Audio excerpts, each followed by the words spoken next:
بسم اللہ الرحمن الرحیم والصلاة والسلام علی رسولہ الکریم وعلی آلہ وصحبہ اجمعین، اما بعد۔ میرے محترم بھائیوں، بہنوں، بچوں، بچیوں، عزیزوں، جاننے والے، نہ جاننے والے، السلام علیکم ورحمۃ اللہ وبرکاتہ۔ کچھ دنوں سے میں قرآن سے اللہ کی پسندیدہ ہستیاں کون ہیں، کہ اللہ کس کو پسند کرتا ہے، ولی دوست کو کہتے ہیں۔ تو اللہ کا دوست کون ہے؟ وہ یہ کوئی وراثتی چیز نہیں ہے کہ بڑے اولیاء اللہ تھے تو اب ان کا بیٹا بھی انہی جیسا ہوگا۔ ہمارے یہاں وراثت چلتی ہے کہ بڑے بزرگ کا بیٹا بھی بزرگ بن جاتا ہے، چاہے وہ کلین شیو ہو، وہ لوگ اس کے پاؤں چوم رہے ہوتے ہیں، جہالت ہے۔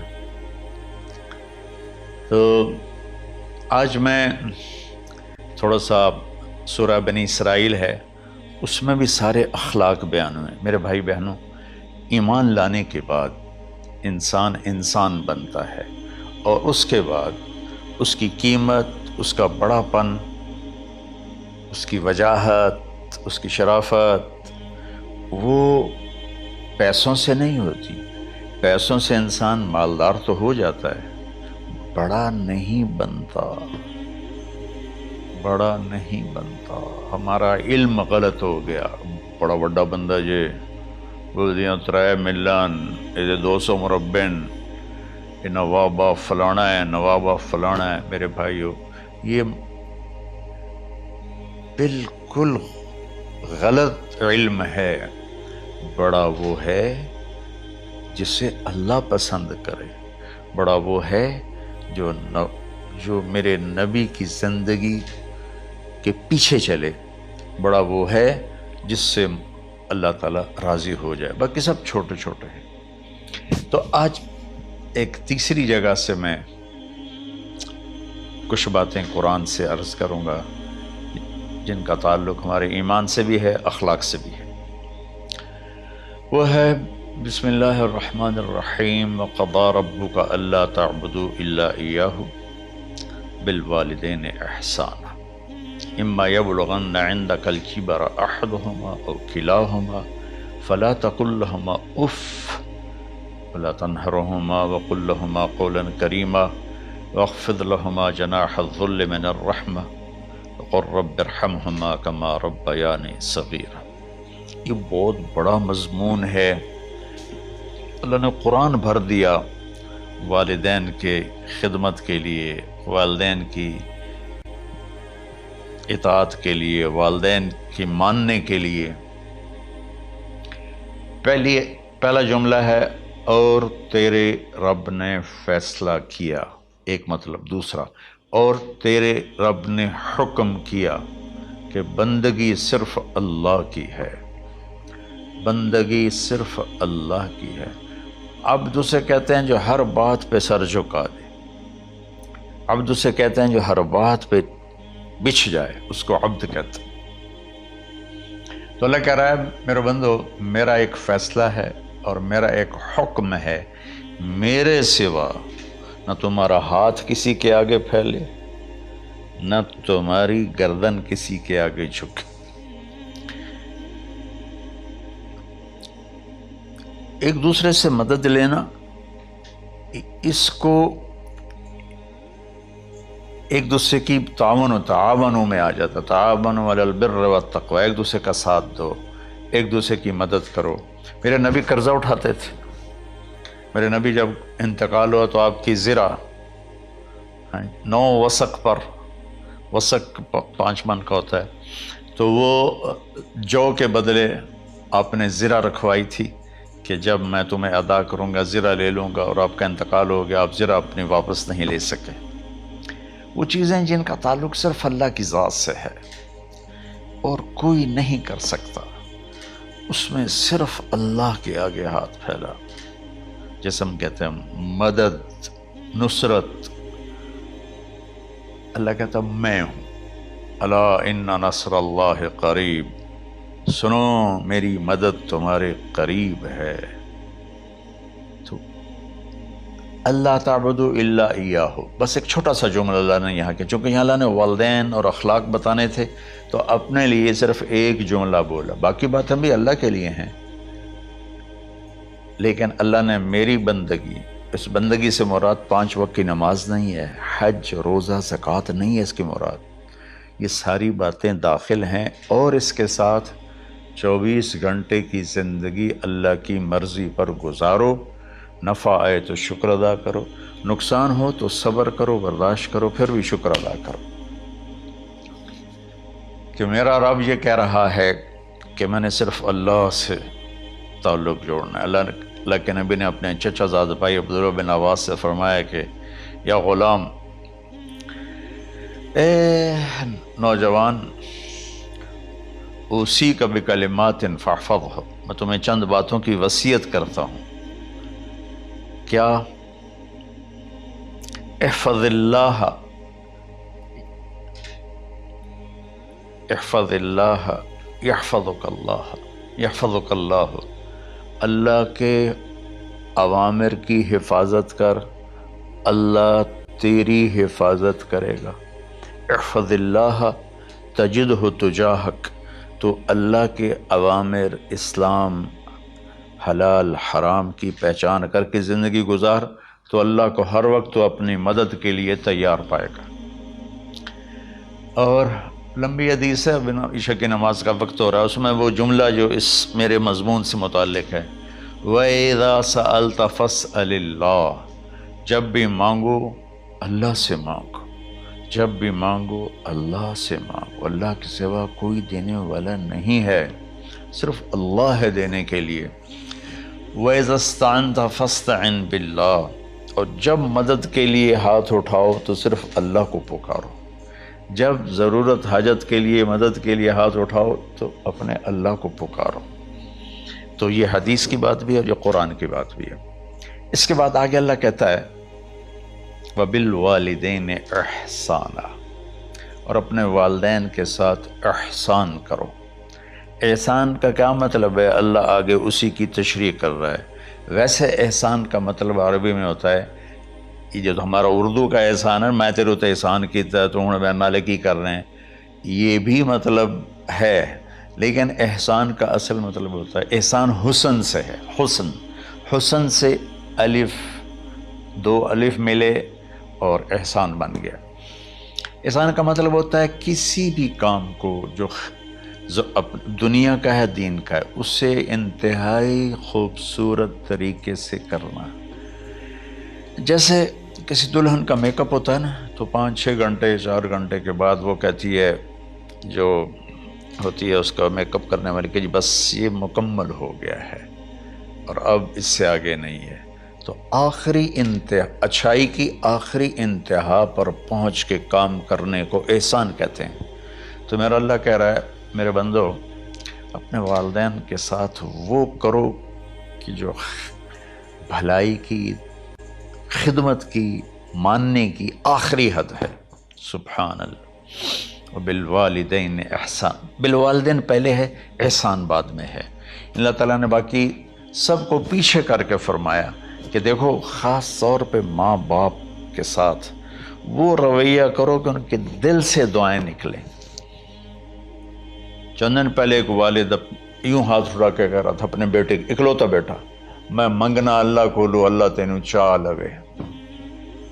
باپ بیٹے کے لیے یہ دعا مانگ رہا تھا اور بیٹا اکیلا ہے، یہ بد دعا باپ کر رہا تھا۔ تو بھائیو، ایسی اولاد نہ بنو جس ماں نے پیٹ میں 9 مہینے اٹھایا، پھر جننے کی تکلیف برداشت کی۔ ایک شخص آیا حضرت عبید بن عمیر کے پاس کہ حضرت میں نے ماں کو اپنے کندھے پہ بٹھا کے پیدل حج کرایا ہے، مینا لے گیا، عرفات لے گیا، مزدلفہ، پھر مینا، پھر مکہ، تو کیا میں نے ماں کا حق ادا کر دیا؟ میں نے فرمایا ولا تلقۃ واحدہ، بیٹا ابھی ایک تلقہ کا حق بھی ادا نہیں ہو۔ تلقہ کسے کہتے ہیں؟ جب بچہ پیدا ہونے کا وقت آتا ہے تو ماں کو دردوں کی لہریں اٹھتی ہیں، وہ اتنی خوفناک ہوتی ہیں کہ ماں چیخ چیخ کے رہ جاتی ہے، اور بعض اوقات ڈیلیوری لیٹ ہو جاتی ہے تو وہ تڑپتی ہے، روتی ہے۔ وہ جو لہریں ہیں نا پیٹ میں آتی ہیں جاتی ہیں، آتی ہیں جاتی ہیں، ایک لہر جو درد کی اٹھتی ہے اس کو کہتے ہیں طلقہ۔ میں قربان جاؤں، انہوں نے فرمایا بیٹا ابھی تیری ماں نے جو تجھے جنا تھا اس وقت جو تجھے درد، وہ تیری ماں نے درد کی لہریں برداشت کی تھیں، اس میں سے ایک لہر کا بھی حق ادا نہیں ہوا، یعنی کہ حق ادا ہو ہی نہیں سکتا۔ یہ مطلب کہ حق ادا ہو ہی نہیں سکتا، کہ بیٹا ابھی ایک کا بھی نہیں۔ پھر حضرت عبداللہ بن عمر سے ایک شخص نے پوچھا کہ اچھا یہ جو آدمی تھا یہ خراسان، یہ ایران میں ہے اور افغانستان میں، یہاں سے ماں کو پیدل کندھے پہ بٹھا کے مکے پہنچا تھا، اندازہ لگا اس نے کتنی مشقت اٹھائی۔ اور عبید اللہ بن عمیر کہتے ہیں بیٹا ابھی ایک لہر کا حق ادا نہیں ہوا۔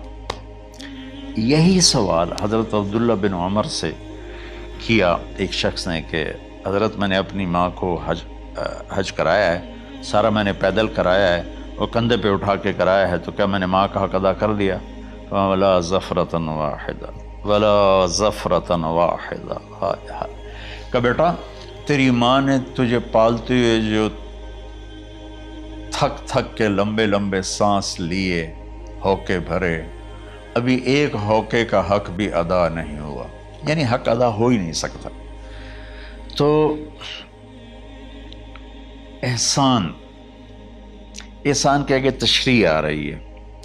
تو آج میں صرف اتنی بات کروں گا کہ میرے بھائیوں، میری بہنوں، میرے بچوں، میری بچیوں، اللہ کے واسطے ماں باپ کو دکھ نہ دینا، ورنہ اللہ بھی ناراض ہو جائے گا۔ چند دن پہلے ایک بچہ بچی میرے پاس آئے، دونوں میڈیکل اسٹوڈنٹ تھے، کہیں کہ ہم شادی کرنا چاہتے ہیں۔ تو بچی نے کہا جی میرے والدین ناراض ہیں، وہ نہیں، اس رشتے پر راضی نہیں ہیں۔ تو میرے باپ کہتے ہیں اگر تو نہیں یہاں رشتہ کیا تو تیری میری ایک درمیان ایک خط آئے، کھچ جائے گا خلیج، ہم اس پار نہیں آئیں گے تو اس پار نہیں آئے گی۔ میں نے کہا بیٹی جس ماں نے تجھے 9 مہینے پیٹ میں پالا، 2 سال تجھے دودھ پلایا، تیری پوٹیاں پیشاب صاف کیا، تجھے پیمپر باندھے، تجھے اٹھ اٹھ کے راتوں کو اپنی چھاتی سے دودھ پلایا، کیا اب اس کا اتنا بھی حق نہیں کہ تم اس کی رائے کا احترام کرو؟ اتنا بھی حق نہیں ہے؟ تو میں نے کہا بیٹا میری کوئی رائے نہیں ہے، تو اگر تیرے ماں باپ راضی ہیں تو بسم اللہ ضرور کر، اگر راضی نہیں ہے تو دیکھو موت تک تجھے ماں باپ کی دعا نہیں ملے گی، اور ماں باپ کی دعا نہ ملی تو کچھ بھی نہیں ملے گا۔ تو بھائیو دوستو، خاص طور پر آج کے کالج کے نوجوان بچے بچیاں یہ ماں باپ کے ساتھ بہت بدتمیزی کرتے ہیں، چونکہ اس میں والدین کا پہلا قصور ہے کہ انہوں نے ان کو دین نہیں سکھایا۔ بچپن میں انگلش میڈیم سکول، پھر او لیول، پھر اے لیول، تو انہیں کیا پتہ ماں کون ہے باپ کون ہے۔ ایک پرانی بات ہے، ایک شخص اپنے بیٹے کو لے کر آیا کہ یہ میرا بچہ ہے اور یہ فلاں جگہ شادی کرنا چاہتا ہے، اور ہم میں سے کسی کی رائے نہیں ہے، اور یہ مانتا نہیں ہے، اور اس کے ساتھ اس نے دھاڑے مار کے رونا شروع کیا۔ تو میں نے بچے کو دیکھا تو یوں کر کے بیٹھا تھا، اس کا باپ رو رہا ہے، ہچ کیوں تو ایسے بیٹھا ہو۔ تو مجھے اچانک خیال آیا، میں نے کہا شیخ صاحب اس کو کہاں پڑھایا تھا؟ کہا جی امریکن اسکول۔ اس کے بعد آسٹریلیا بھیجا تھا مزید تعلیم کے لیے۔ ان کے شیخ صاحب اس بچے کا کوئی قصور نہیں، آپ کا قصور ہے، اس کو تو پتہ ہی نہیں میری ماں کیا ہے میرا باپ کیا ہے۔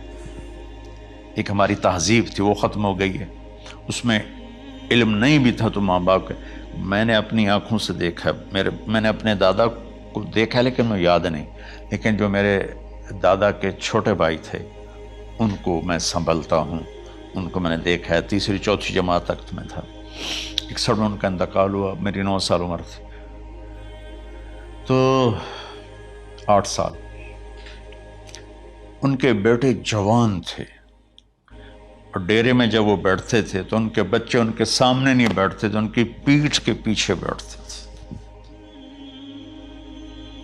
اتنا ادب، حالانکہ چاروں کے چاروں دین نہیں جانتے تھے، تہذیب تھی، ثقافت تھی، جو آج کی تہذیب نے ہم سے سب کچھ چھین لیا۔ اب بھی آپ جاؤ بیٹا تھر پارکر میں گیا ہوں 2-3 دفعہ، اور وہاں مسلمان نہیں، ہندو عورتیں جب گاڑی گزرتی ہے تو گھونگھٹ کو نیچے کر لیتی ہیں، اپنا چہرے کو فوراً چھپا لیتی ہیں۔ تو خیر بہرحال میں نے کہا شیخ صاحب اس بچے کا قصور نہیں، آپ کا قصور ہے۔ تو میرے بچوں، اپنے ماں باپ کو خوش کرو، راضی کرو،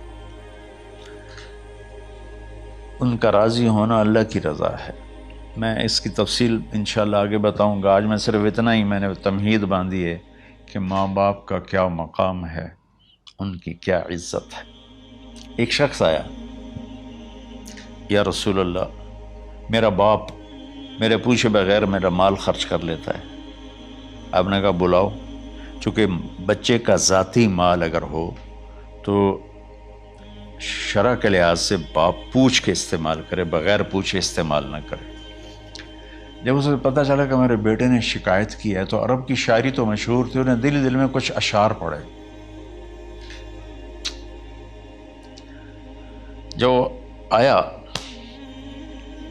تو جبریل پہلے آ گئے، یا رسول اللہ، اللہ تعالیٰ کہہ رہے ہیں آپ اس سے پوچھیں وہ شعر بتاؤ جو تیرے کانوں نے تو نہیں سنے، تیرے دل میں آئے تھے اور اللہ نے سن لیے۔ تو